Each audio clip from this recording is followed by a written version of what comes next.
as a hacker, I would do my utmost to hack the OPAL. The algorithm is acting as a shield, basically, against attack. Because you're not seeing the underlying data. You're interfacing with an algorithm. Through this instrument, through OPAL, I have still access to all this data. No. No? No. You have the ability to ask questions of the algorithms. Okay. Yeah. So in fact, just the opposite of having access to all the data. Yeah. So it's an interesting idea, right? You never reveal the raw data. You're just accessing these algorithms. So, these algorithms are published after being vetted, right? So Alice, in the real world, gets her biometrics and other personal identity stuff, acquired by a core identity provider. So these new schemes around identity frequently have a concept known as IDPs, or identity providers, right? So Alice gets her stuff gathered up by a core identity provider. There's a safe data repository. And then she can generate a persona. So there are digital identity persona providers who, using these algorithms, using good provenance as a good source of truth about this person, the persona can get generated for particular purposes. So you can generate a shopping persona, you can generate a health persona, you can start to create little fragments of yourself for a particular use case. And then once that event has happened, you've purchased the thing or you're done talking to the doctor, you can make that data evaporate.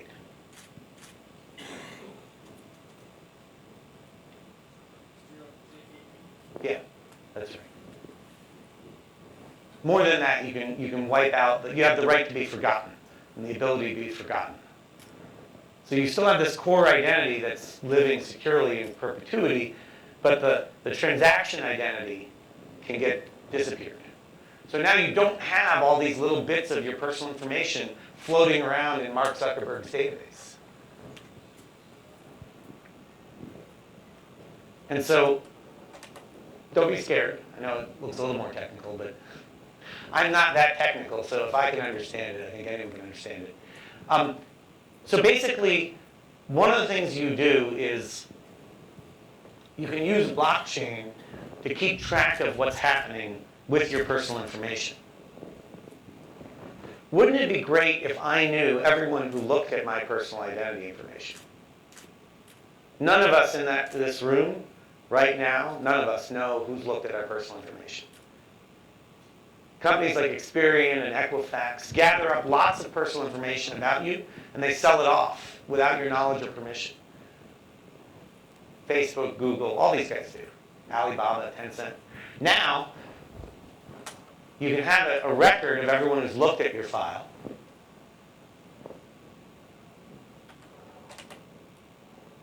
And you can have a system where, if you want to buy something from Amazon, they've got a few layers between your personal information and Amazon.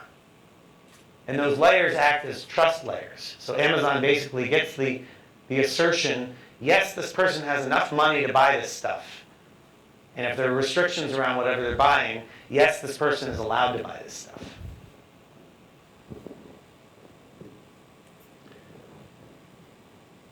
So we have this concept of privacy preservation, where the most sensitive personal information is sort of shielded from the rest of the world, and then the ability to issue these personae that start to reflect more of how we actually live our lives.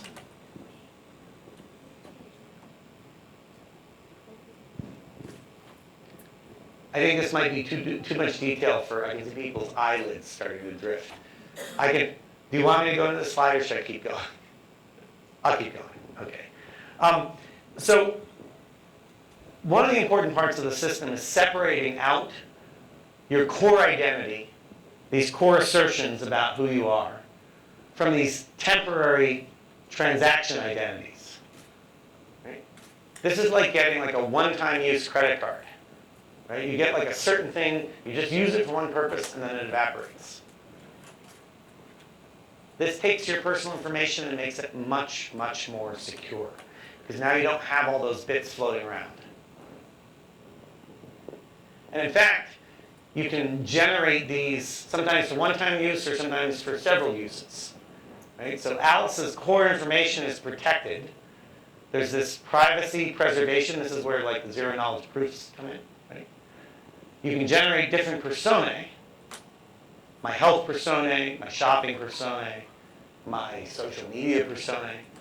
There's another layer of privacy preservation. And then we generate the transaction identities. So I could generate, let's say it's my shopping persona. I could have one version of me that shops on Amazon, a different version of me that shops on a pharmacy website, and a different version of me that shops on a, mountain climbing supply website. And I could keep those shopping transactions separate. Because one of the scary things that happens when you shop online, let's say, or even in the real world for that matter, is that these companies have been gathering up all of your transactions in a lot of different places and building big profiles about you. Everyone in this room, I would attest, has some form of digital twin, and you don't know what your digital twin looks like. Yeah. Sure. Yeah. You can create any number of personas. Yeah.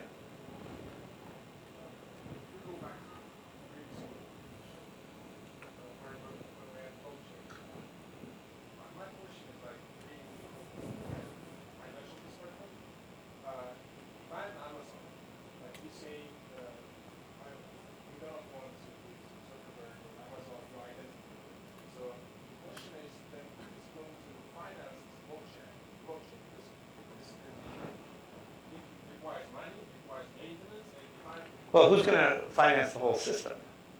Yeah, no, it's persona-generated companies receiving money for this services provided.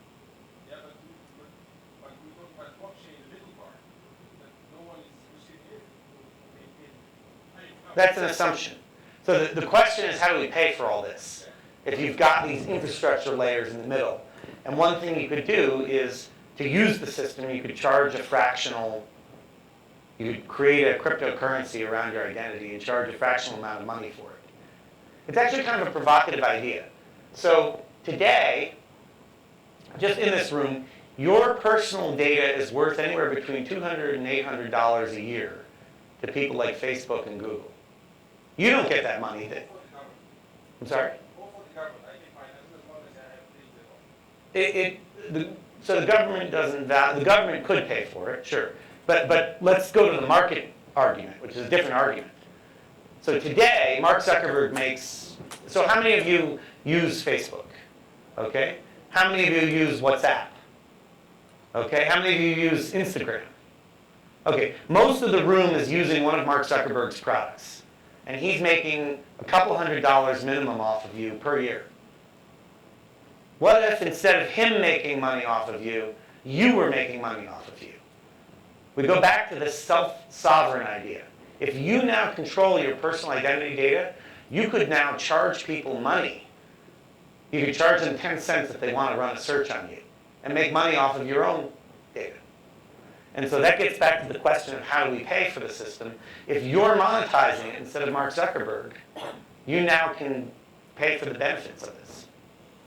And some people will be willing to sell lots of their data, and other people will be saying, I don't want to sell any of it. But select access to your personal data is useful. What if you want to get a loan? The bank issuing the loan needs to know some stuff about you. If you have more control over that data, you could selectively provide that bank access to that information so they could underwrite the loan.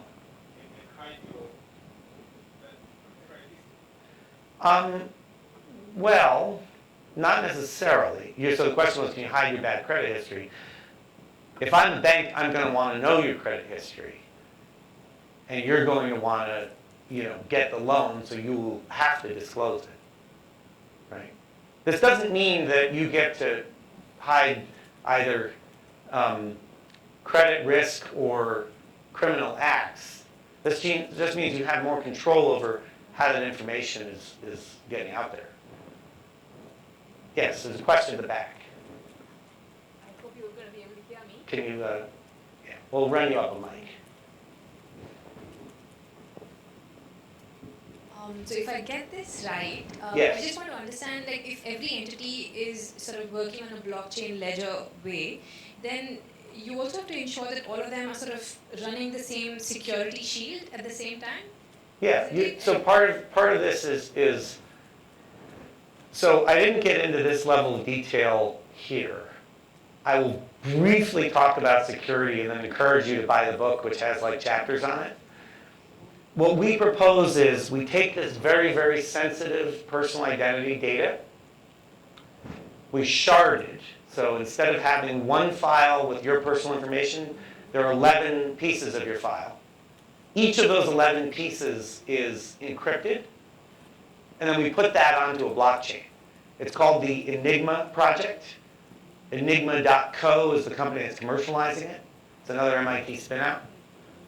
And that is a very, very secure method. And the basic idea is, yeah, it's on a blockchain, but you need like 9 private keys to reconstitute your personal identity information. And so it's very difficult for a hacker to, unless you store all 9 keys somewhere where it's easy to steal them from. But that's the basic method. So we take instead of having one single file with your data in it, we break up your data into a bunch of pieces and we encrypt all of the pieces. And so it is at least 1,000 times, so 3 orders of magnitude, more secure than current methods of protecting personal data. Yeah. But there's a lot more detail in the book. I'm not a cryptographer, so forgive me if there are errors in my statements here. We had a question here.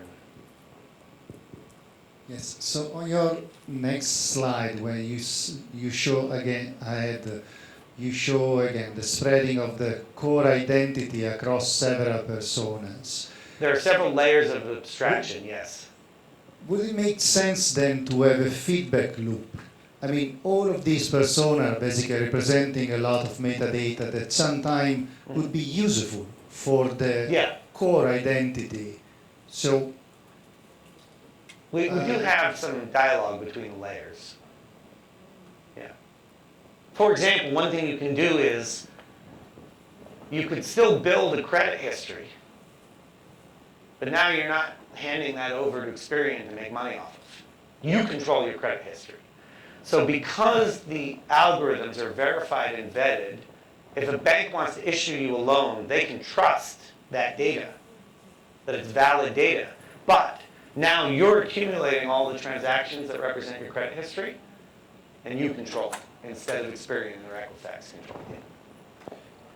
And that would be an example of a feedback loop. Yeah, I guess that again, you would need to force all of these providers to provide back the metadata that they are generating on the personas. Well, if they want to do business with you, they're going to be participating in the system. Force is a strong word. Does MasterCard force merchants to provide them data? No, merchants sign up because they want to be able to get customers who use a MasterCard, and they provide data back to the MasterCard network that makes the network work better, including cybersecurity data, by the way. Yeah, so there's a benefit to the commons. Right? Okay. So these are some of the folks who are part of the consortium that's building this, right? Because this isn't just an idea. There's actually code being constructed. Banks, consulting companies, governments are all part of trying to architect this bigger future. There are uses for this system beyond just financial services. I focused on that in today's conversation, but you can use it for many things. Anything that requires an identity. And now I'm going to wrap up with a few discussions around policy and ethics. So to support all this, I keep talking about the legal trust framework, right? So one thing that can be done is when you talk about biometrics, someone asked me a question, I think it was yesterday, they were asking about, how do you know if the facial algorithm is actually a good facial recognition algorithm, for example? So there are emerging standards. One of them is FIDO, which is for online transactions.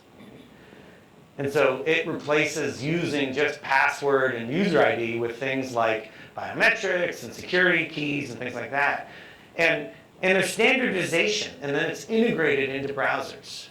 And there are similar ideas for mobile. And so, extending this metaphor, this analogy to other areas, you could use frameworks like FIDO for the broader question of, let's pretend you're a government, or you're a central bank, or you're a finance ministry, and you're trying to govern the use of identity in your domicile. You can set levels of quality for a facial recognition algorithm, or fingerprint, how fingerprint data is stored and managed, or the list goes on. So I'm going to submit some humble suggestions for policy interventions around identity. Right? So first of all, putting forward standards. Right? So when you have private sector players in your domicile, having them hold to a certain level of standard around how they generate identity. And this is important, coordinating with other bodies. So as one example, the OECD is doing a lot of work to try and bring several countries together around identity. I would submit that the ADB is uniquely positioned within the Asia-Pac region to help with this coordination of not just one country's identity standards, but how different countries are accepting identity. Identity is a cross-border function. Harmonization is really important. You want legal enforceability around identity and identity attestations.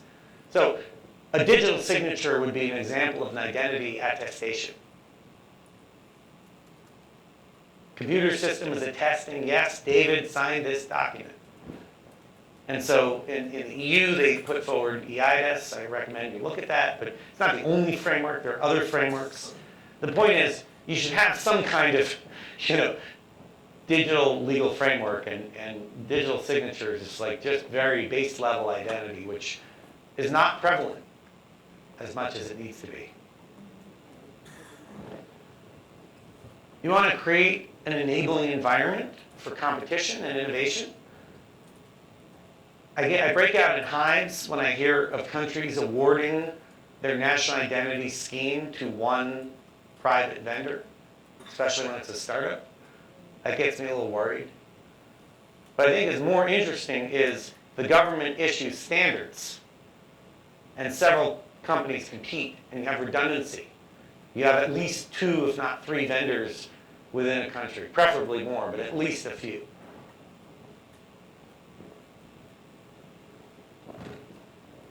I think it's important to incorporate from the top down mechanisms for inclusion. This cannot be just something for wealthy people. Look at UN Sustainable Development Goals 9 and 16.9. Right? 9 around infrastructure and connectivity, and 16.9 around identity. If you create a smartphone-based identity solution, and then you don't make sure you have mechanisms for getting smartphones into the right hands, then you've created more exclusion. So, for example, in some countries, the man in the household is 4 times more likely to have a smartphone than the woman in the household. So if your goal is to create more inclusion, you're going to leave half of the society out unless you address that imbalance. Okay.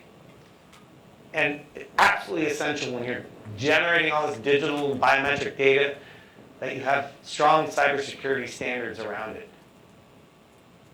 Cybersecurity is annoying for a lot of people. They don't like to talk about it.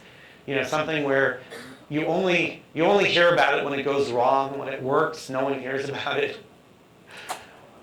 But that shouldn't stop us from protecting this data. Please do not forget cybersecurity. All right. So if we've built this better identity, what can we do with it, right? So for one thing, we can take AML KYC compliance and we can dramatically improve it. Right? So we can take our identification of bad actors from 2% to 95% and reduce false positives from 80% to less than 1%. Oh, I forgot to mention earlier when I was telling you about those AML KYC systems that have as much as a 95% false positive rate, their match rate is as low as 2%. So they not only generate a lot of false positives, but they're doing a terrible job of even matching people to begin with. So now we can fix that problem and even potentially create instant onboarding. Once you have these strongly provenance personal identity attributes, you've got this shared utility around them. Instead of, in the UK, for example, it can take 12 weeks to open a bank account.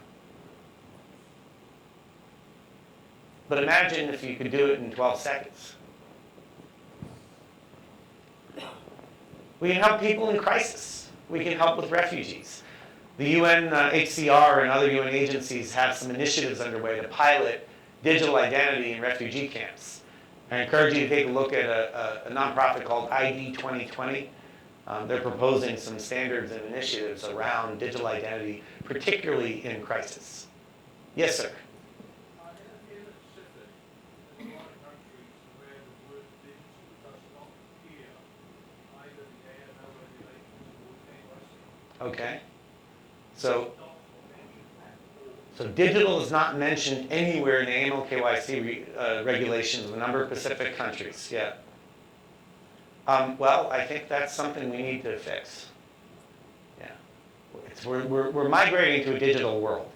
Particularly in the Pacific region, there are a lot of countries, as we were discussing yesterday, that don't have enough connectivity for that to be meaningful today, but it's changing.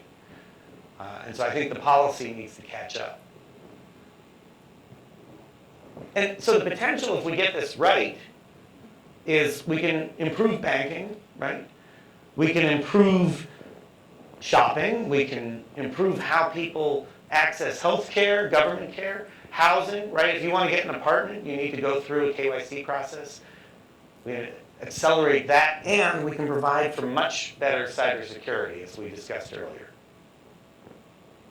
That's the potential that we can realize from a robust digital identity, and even help include those billion people that today lack existence in the eyes of government.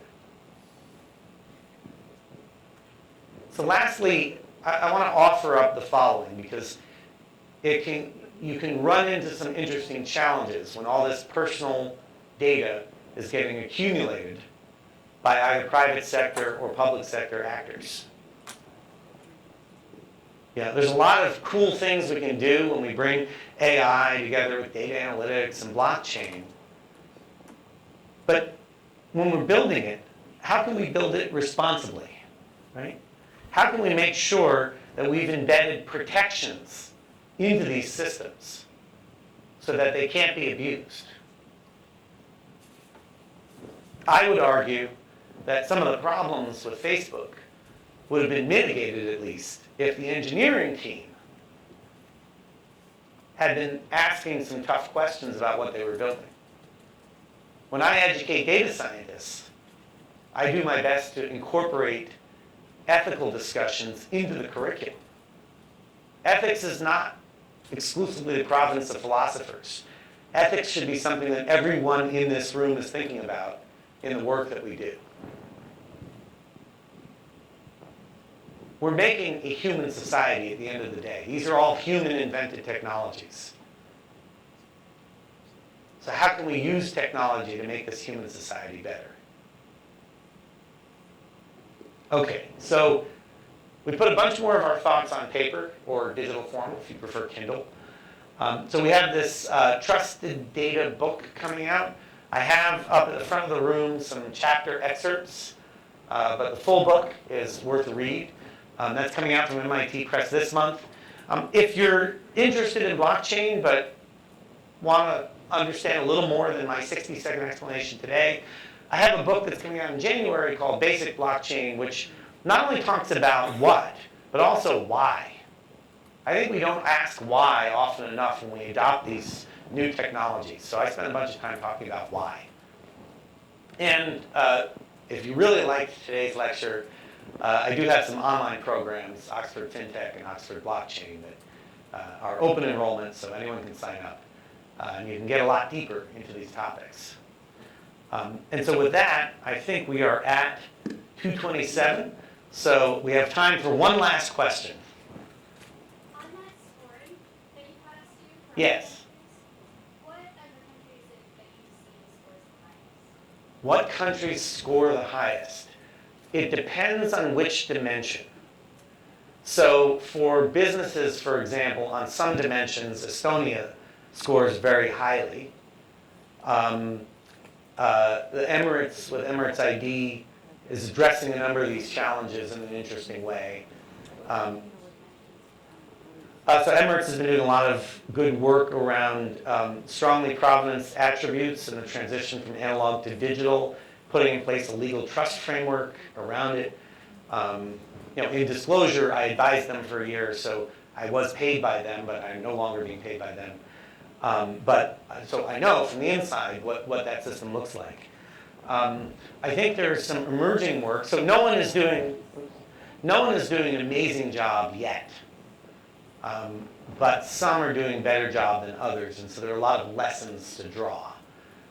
So Europe is doing some good work, and select countries within Europe, like Belgium, are doing some good work, but on the other hand, they're still relying on a highly centralized system that is mostly analog. Does that answer your question? I mean, one of the countries that is the most advanced in this area is actually PRC, People's Republic of China. Very sophisticated digital identities. There are some who would point to human rights concerns around the social score. There are others who would say it provides for greater social stability than is seen in Western democracies. So I'm not going to engage in the error of cultural relativism. I will observe that they have a very robust identity scheme. Other questions? Yeah. I guess the last question. I do want to get you out on time. Go ahead.